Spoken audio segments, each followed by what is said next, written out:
경제신문 읽어주는 여자 2020년 3월 23일 월요일 경제뉴스 1. 코스피 코스닥 동반 급락. 환율은 급등. 코스피는 오늘 80포인트 이상 하락해 또다시 1500선이 무너졌습니다. 개장 직후인 오전 9시 6분부터 프로그램 매매를 일시 정지하는 매도, 거래 정지가 발동됐습니다. 코스피 시장에서 매도, 거래 정지가 발동된 건 올해 들어서만 벌써 네 번째입니다. 이렇게 국내 증시가 폭락하며 급락했던 원달러 환율도 20원 넘게 다시 급등하며 1266원대로 올랐습니다. 지난주 한미 통화 스와프 체결 소식으로 얻은 외환시장 안정 효과가 사라지는 모습입니다. 2. 삼성 LG 인도가전 스마트폰 생산기지 셧다운. 삼성전자는 23일 인도 주정부 지침에 따라 노이다 공장을 이날부터 오는 25일까지 가동 중단한다고 밝혔습니다. 삼성전자 노이다 공장에서는 스마트폰을 주로 생산하고 있습니다. LG전자도 노이다와 마하라슈트라주 푸네에 위치한 생산법인을 이달 말까지 가동 중단합니다. 노이다 공장과 푸네 공장은 세탁기, 냉장고, 에어컨 등 가전제품을 생산하고 있습니다. 이 중 푸네 공장에서는 스마트폰도 일부 생산합니다. 3. 27조 금융시장 안정대책 나오나. 24일 비상경제회의. 코로나19 사태로 연일 증시와 환율이 급등하는 금융시장 불안이 이어지자 정부가 27조 원 안팎의 금융시장 안정대책을 24일 내놓을 예정입니다. 증권시장 안정펀드는 앞서 5조에서 10조 원 상당이 거론됐으나 10조 원을 넘어설 가능성도 흘러나옵니다. 채권시장 안정펀드 역시 최소 10조 원이 확보됐으며 채권담보부 증권 일명 PCBO 프로그램은 6조 7천억 원 규모로 예고된 바 있습니다. PCBO는 신용도가 낮아 회사채를 직접 발행하기 힘든 기업의 저리 자금 조달을 지원하는 제도입니다. 4. 한은 증권사 RP 매입, 유동성 공급 확대. 한국은행이 증권사에 대한 유동성 공급을 늘리기 위해 한국증권금융 등 비은행 기관 5곳을 대상으로 환매 조건 부채권 일명 RP 매입을 실시한다. 한은 관계자는 23일 증권사에 대한 유동성 공급을 확대하기 위해 5개 기관을 대상으로 RP 매입을 실시할 예정이라고 말했습니다. 현재 비은행 RP 대상 기관은 미래에셋대우, 삼성증권, 신영증권, NH투자증권, 한국증권금융 등입니다. 5. 셀트리온 코로나19 치료제 7월 말 첫 투약 목표. 트리온이 코로나19 치료제 개발의 첫 단계로 항원에 결합하는 항체 300종을 찾아내는 데 성공했습니다. 이를 이용해 예정보다 2달 앞당겨 7월 말 코로나19 항체 치료제에 인체 임상에 돌입한다는 계획입니다. 당초 서정진 셀트리온 회장은 항체 치료제 개발에 걸리는 시간을 6개월로 단축한다는 계획을 발표했지만 코로나19의 대유행 상황을 감안해 2달 더 줄이기로 했습니다. 6. 스탠더드앤드푸어스 올해 한국 마이너스 0.6% 역성장 전망. 국제 신용평가 회사 스탠더드앤드푸어스는 오늘 코로나19 여파로 한국의 올해 국내 총생산 성장률이 마이너스를 기록할 것이라고 전망했습니다. 스탠더드앤드푸어스는 이날 발간한 아시아 태평양 지역 경제 전망 보고서에서 한국은 올해 GDP 성장률이 약 마이너스 0.6%로 역성장할 것으로 보인다고 밝혔습니다. 스탠더드앤드푸어스는 다른 아태 지역 국가들에 대해서도 올해 중국의 GDP 성장률은 2.9%로 둔화할 것으로 추정되고 홍콩 마이너스 1.7%, 일본 마이너스 1.2%, 싱가포르 마이너스 0.8%는 역성장이 예상된다며 아태 지역 평균 성장률은 2.7%를 기록할 것으로 보인다고 전망했습니다. 7. 대우건설, 세계 자회사 합병의 통합법인 설립. 대우건설은 프루지오 서비스와 대우 ST, 대우파워 등 자회사 3사를 합병해 새로운 통합법인을 출범한다고 23일 밝혔습니다. 이번 합병은 대우 ST가 프루지오 서비스와 대우 파워를 흡수하는 방식으로 추진됩니다. 통합법인은 부동산 개발과 기업 운영에 필요한 자재의 구매 대행 서비스를 하는 MRO 사업, 스마트홈 사업을 신사업으로 추진합니다. 또한 가로주택 정비 사업과 같은 소규모 정비 사업과 리모델링 사업에 적극 참여할 예정입니다.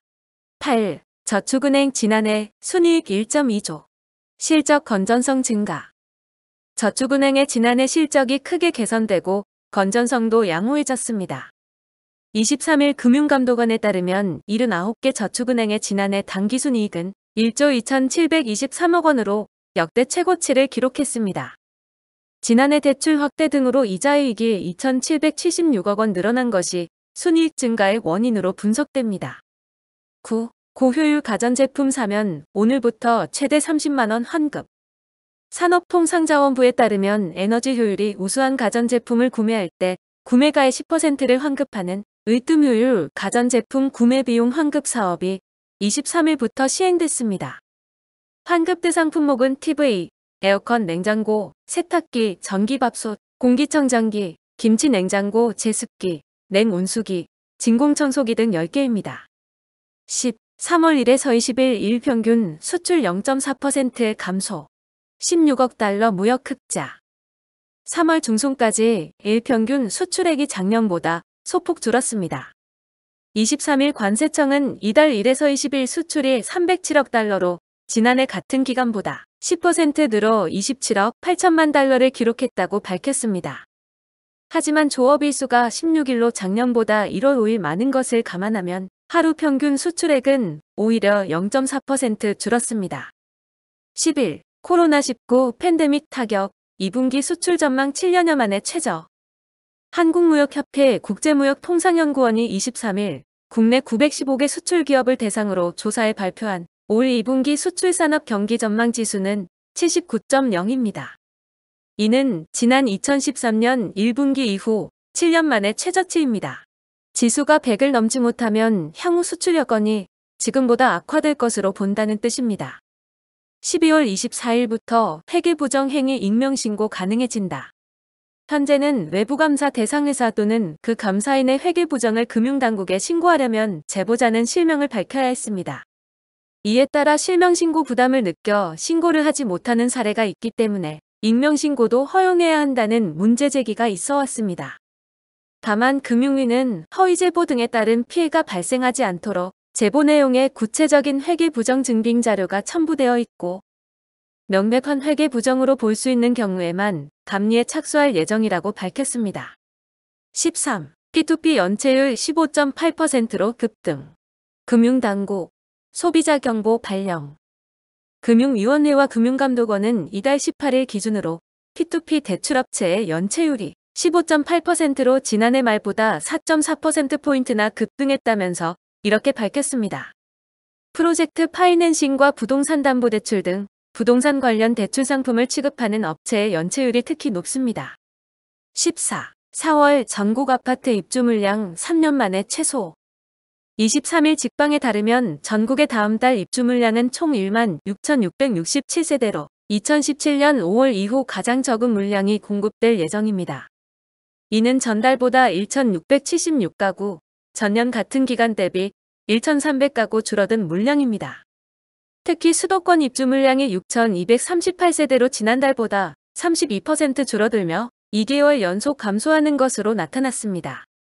서울은 1,123세대 2단지가 입주하며 전월 대비 73%가량 물량이 줄었습니다. 15. 한진칼 주총 D-4. 경영권 항로 가를 3가지 관전 포인트. 조 회장 측은 자본시장법에 따라 보유 목적을 숨긴 반도건설은 5% 초과분인 3.2%에 대해 의결권을 행사할 수 없다고 주장하며 금융감독원에 신고했습니다. 대한항공 자가보험과 사호회 등의 지분은 구성원을 대상으로 투표한 뒤 이 비율대로 의결권을 행사할 예정이어서 3자연합에 대한 지지도 있을 것이란 관측이 많습니다. 2.9%의 지분을 들고 있는 국민연금이 어느 쪽 손을 들어줄지도 관심사 중 하나입니다. 16. 8월부터 보이스피싱 전화 문자 판별 서비스. 오는 8월에는 통신사 12 협업 보이스피싱 방지 서비스가 출시됩니다.